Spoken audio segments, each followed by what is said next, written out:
blessed in the sense that it seemed like drums chose me. Like I always had an interest as long as I can remember.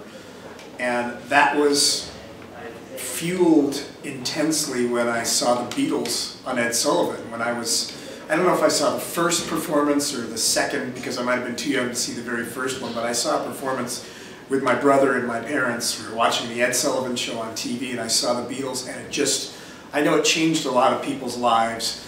It really, when I just heard and saw the guys, you know, John, George, and Paul, and just the the songwriting component, and the excitement and the passion, and then I saw Ringo, and I was so excited.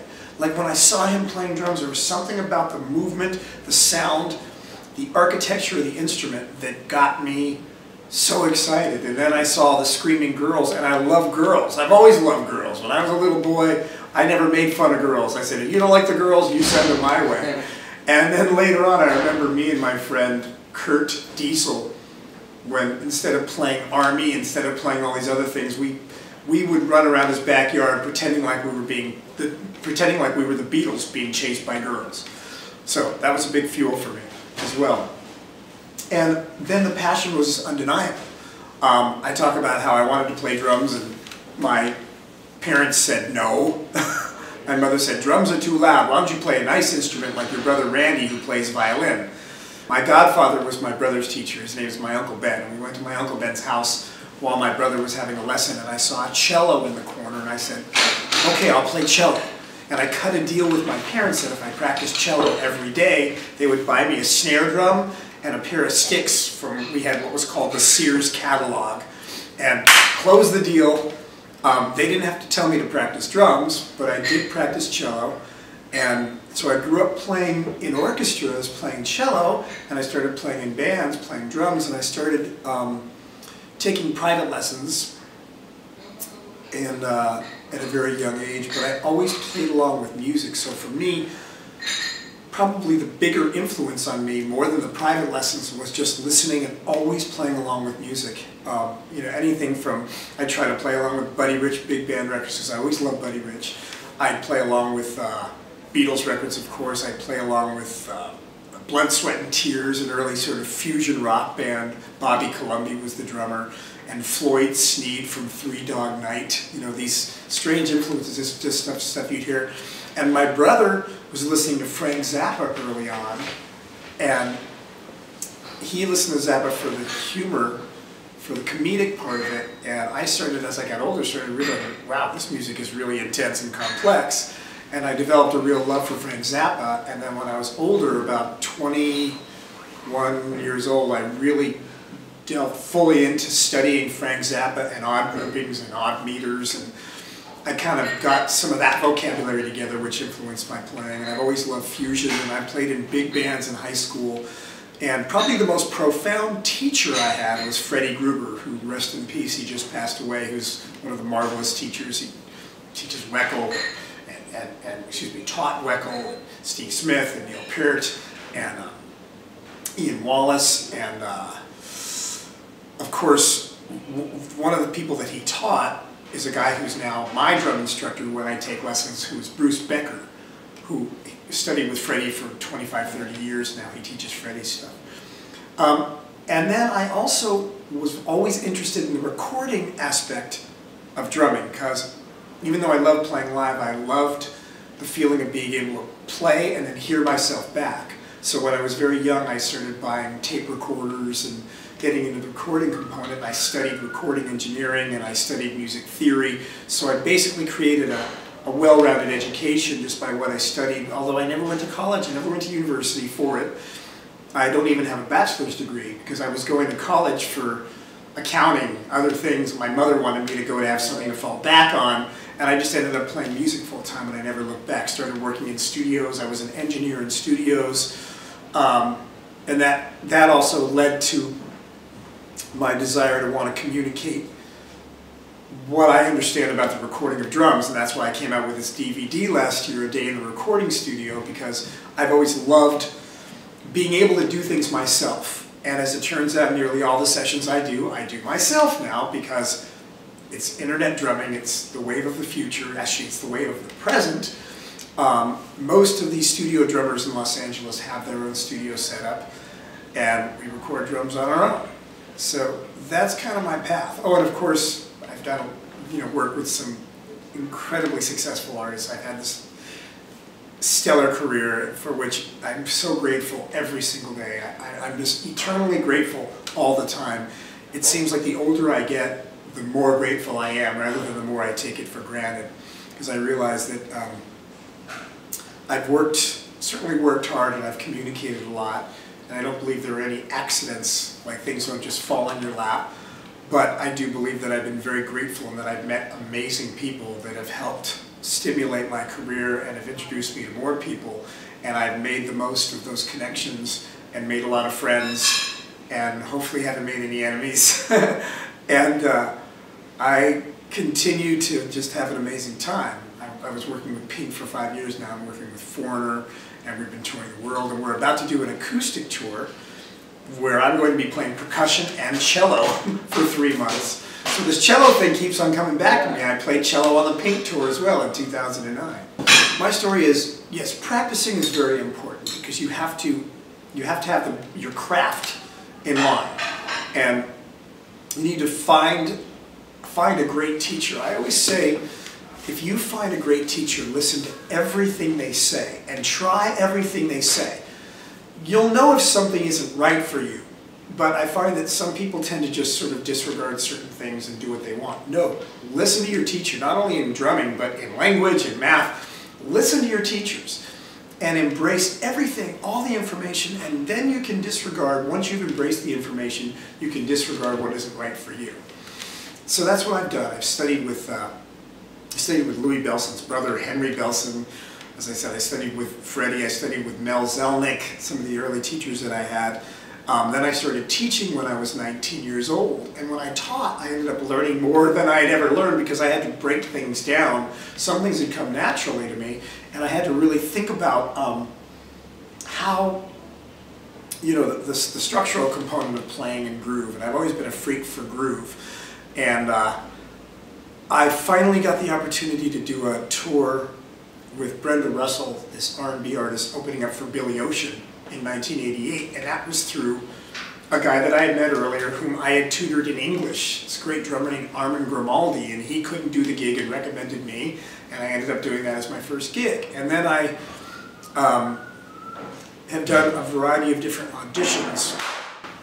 One of the profound experiences I had is I auditioned for Bad English, which is a lot of the guys from Journey. And ironically, Foreigner was just touring with Journey, so most of those guys were there, including Dean Castronova, the great drummer who played in Bad English and now plays in Journey. But when I did the audition, Jonathan Cain, the musical director, you know, I met them and I was really positioned to get this gig. I just thought, this is going to be great. This is the next step in my career. And I started playing, and Jonathan Cain stops me after 30 seconds and goes, "You're rushing." Okay. So I started playing again. He stops me again. He picks up the metronome. He throws it at me with the light, and he says, "Watch the light."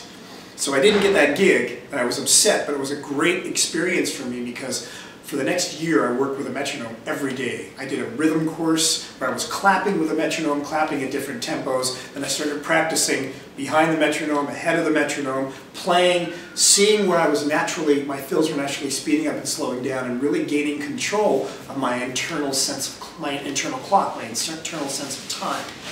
And so I've become a freak for groove and time and working with metronomes, and I love it. The metronome is my friend. I studied with Joe Porcaro, and he said, "Man, act like the metronome is just like, it's like Lenny Castro playing a cowbell." I played with Lenny Castro. We did a whole tour with him as well, with Stevie Nicks. And he's right. So I love working with the click, and that's one of the reasons why I enjoy recording so much, because I enjoy the meticulous components of every part of the sound, every part of the groove, and how to change the groove and manipulate the groove depending upon where you play with the click, where you play with the other players. And so that information has served me, because after that experience with Bad English, I swore to myself nobody would ever tell me I was speeding up or slowing down unless I was speeding up or slowing down intentionally, and nobody ever has. I've got two great stories about playing with a click that were definitely life changers for me. You know, a lot of people think that playing with a click, playing with a metronome makes you stiff. And I've worked with it so much to know that no, I can move around. I can make the time a little more elastic, or I can make it very regimented. But the truth is that playing with a metronome just means you have really good time. You want a great internal sense of meter. If you have an 80-piece orchestra of top-class, world-class musicians, every one of those musicians has a great sense of time, because you have 80 people playing together, and any one person is out of time, it can be a mess. So I remember doing a record in the 90s for a friend of mine, Dave Cause. He's a sax player. And he had been doing these smooth jazz R&B records that all had a bunch of loops and were always played with clicks and loops. And they wanted to do an acoustic record. And they wanted to abandon the use of clicks and metronomes and anything. And they were pretty adamant about it. And the producer, Tom Panunzio, said, "Okay, Mark, you know, no clicks. We want to just play, we're going to cut everything live." Then he says, "But then what I'm going to do is I'm going to take all the takes, and I'm going to cut verses and choruses in from different takes. And immediately in my head I thought, he wants to do this without a click, but he wants to cut all these different takes in. The tempos are going to move because that's what tempos do. So I thought, well, that's when I made an executive decision. So when we rehearsed all this stuff, I had the big studio headphones on, and I had the little headphones on underneath, and a little metronome.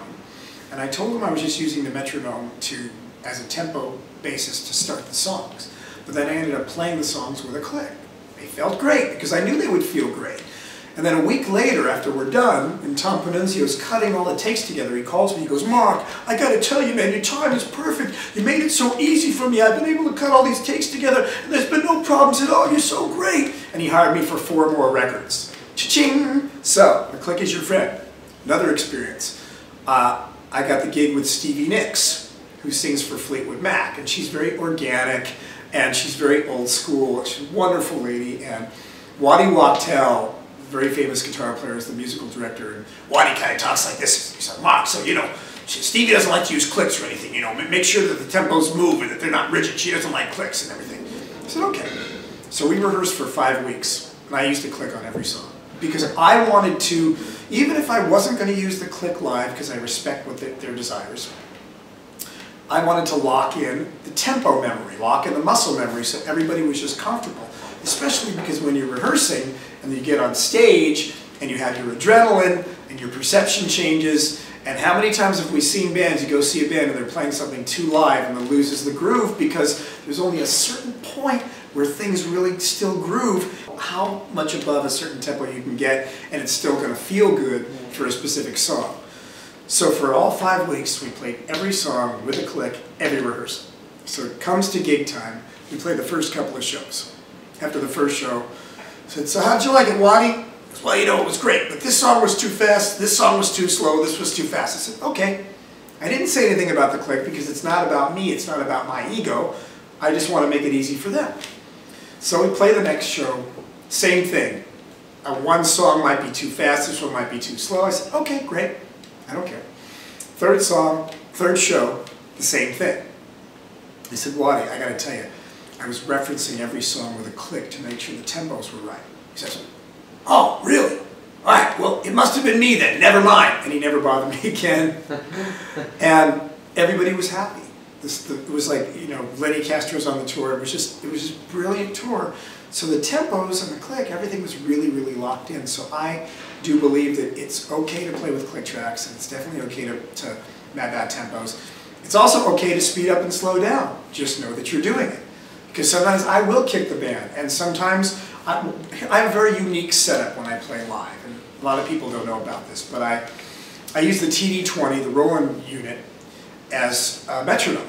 I have all of my songs programmed in, and what I do is I start and stop the tempos, the click track, with my left heel. So to the left of my hi-hat, I can be playing and stopping and starting while I'm playing, and I can advance it with my right foot.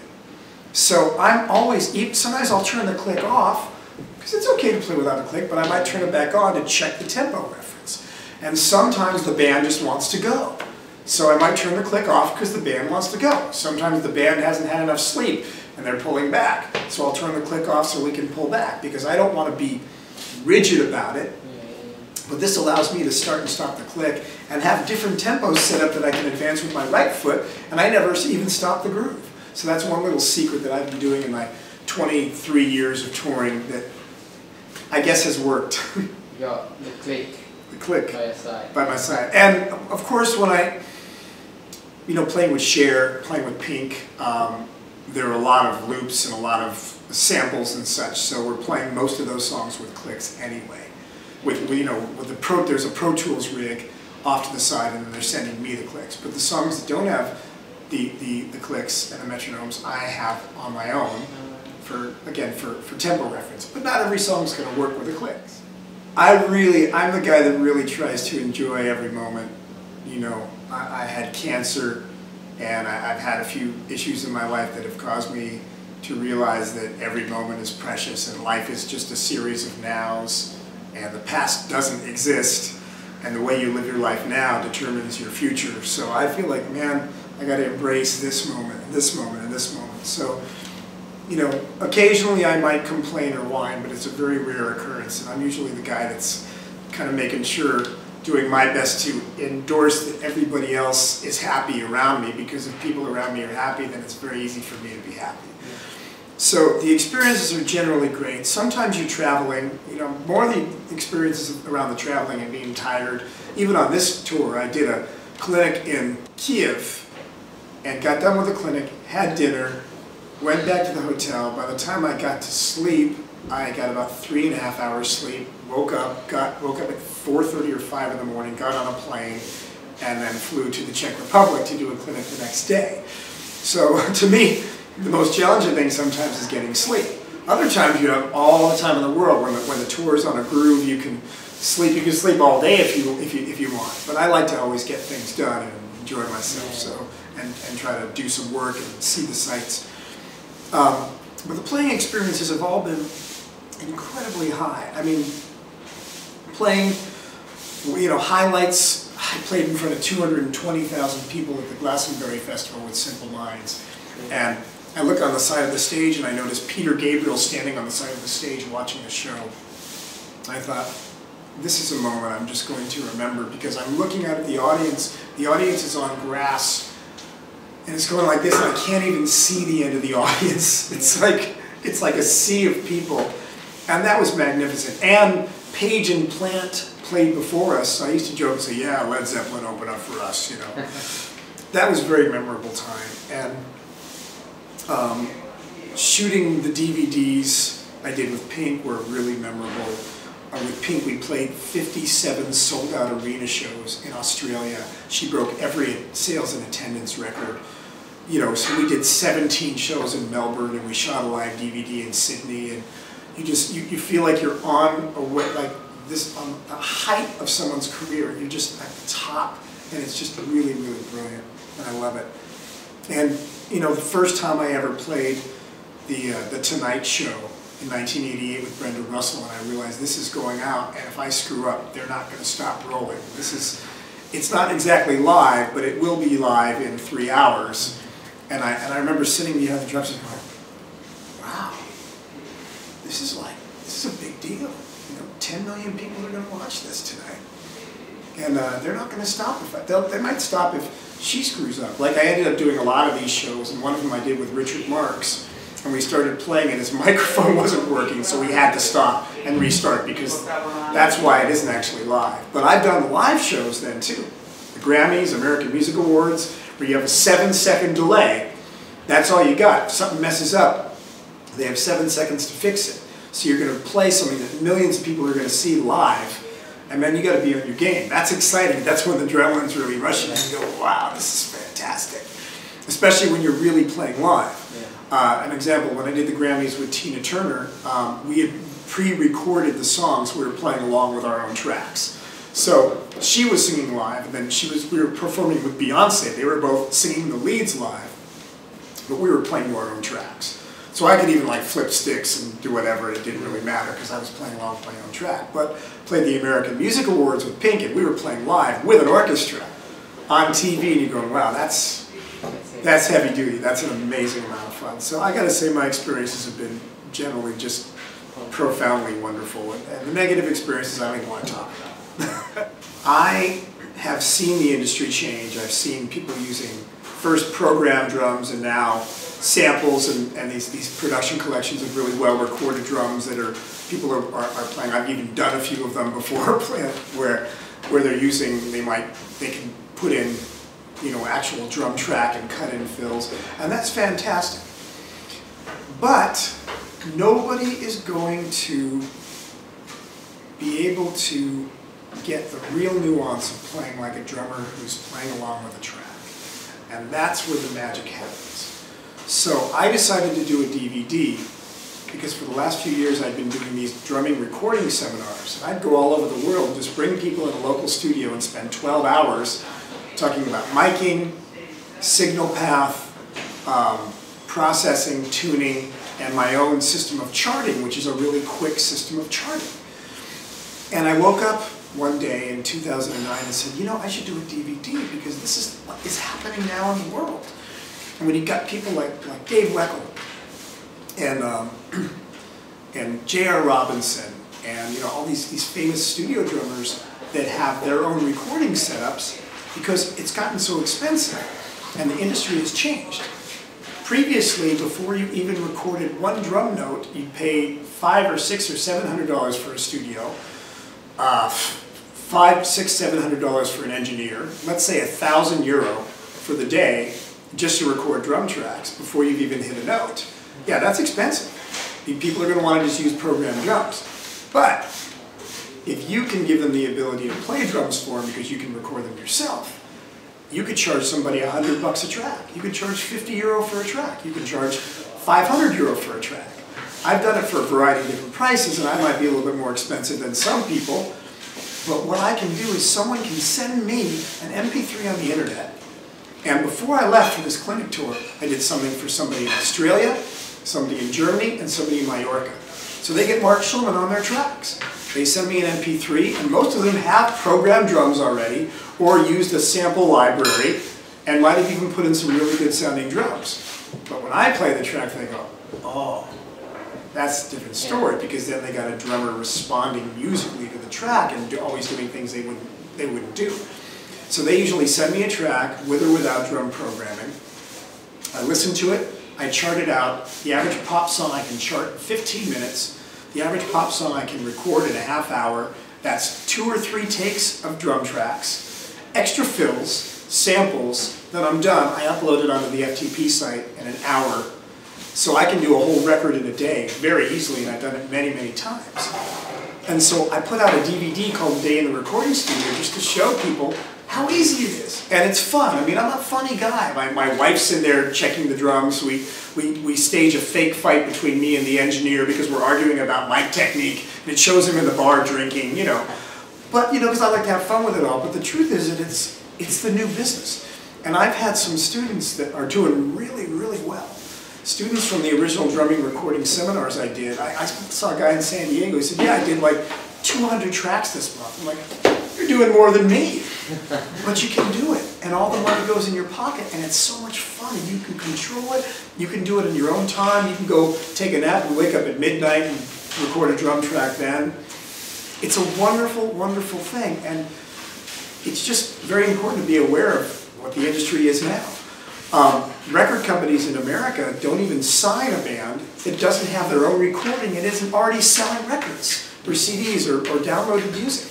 It's kind of backwards, because the record industry used to be they'd give you money, develop you now, and market you. Now it's a self-generated business. You have to record your own stuff, put out your product, and have sold enough units or enough downloads for them to even start looking at you. So I say, great, let's embrace it. Because it puts us all on the same playing field, because you keep the money. If you go and record your own product, it's all your money. Because historically, a record deal, the artist gets 12 to 15% of the money. Well, where's the other 85, 87, 88% going? Now it's all yours. So if you sell 5,000 or 10,000 units, you can make money. And then you can tour. And you can get interviews with college radio stations in America. And there are all these opportunities. So for me, I see it as a chance, as an opportunity to embrace the new world and embrace what's going on now. So I decided, man, I'm going to do this DVD.